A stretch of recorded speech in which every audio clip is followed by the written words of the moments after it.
गरीब और उसकी दो जादुई गाय। एक लंबी कहानी। एक छोटे से गांव में रामू नाम का एक गरीब किसान रहता था। उसके पास न तो जमीन थी, न ही ज्यादा पैसा। बस एक टूटी फूटी झोपड़ी और मेहनत करने की लगन ही उसकी पूंजी थी। रामू रोज मजदूरी करता और किसी तरह अपना पेट भरता। एक दिन बहुत थक कर वो जंगल के रास्ते से घर लौट रहा था। तभी उसे एक बूढ़ी औरत मिली, जो बहुत कमजोर और भूखी लग रही थी। उसने रामू से कहा, बेटा, क्या मुझे कुछ खाने को मिल सकता है?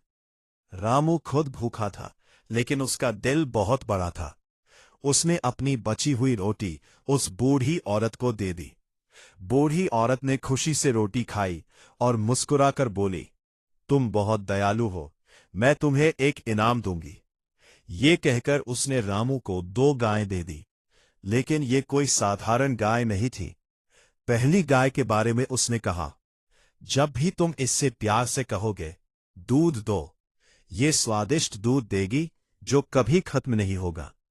और दूसरी गाय के बारे में बोली, ये गाय तुम्हारी हर इच्छा पूरी कर सकती है, लेकिन ध्यान रखना, लोभ मत करना।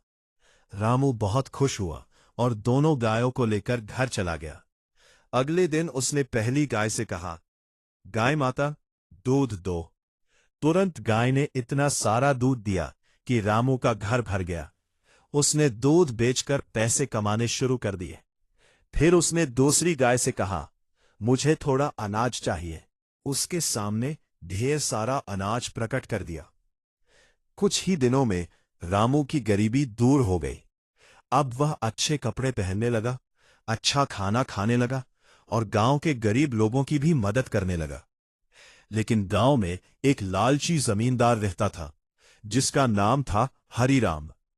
उसे जब रामू की तरक्की के बारे में पता चला, तो वह जलने लगा। एक दिन वह चालाकी से रामू के घर आया और मीठी मीठी बातें करने लगा। उसने पूछा, रामू, तुम्हारे पास ये सब कैसे आया? रामू सीधा साधा था।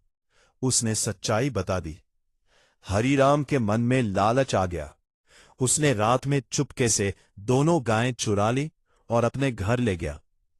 अब हरीराम ने पहली गाय से कहा, दूध दो, लेकिन गाय चुप रही।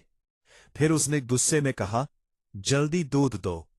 गाय ने अचानक उसे जोर से लात मार दी। फिर उसने दूसरी गाय से कहा, मुझे सोना चाहिए। गाय ने उसकी बात नहीं मानी, बल्कि उसके सामने कीचड़ फेंक दिया। हरीराम डर गया। उसे समझ आ गया कि ये गाय सिर्फ अच्छे और सच्चे इंसान के लिए ही काम करती है।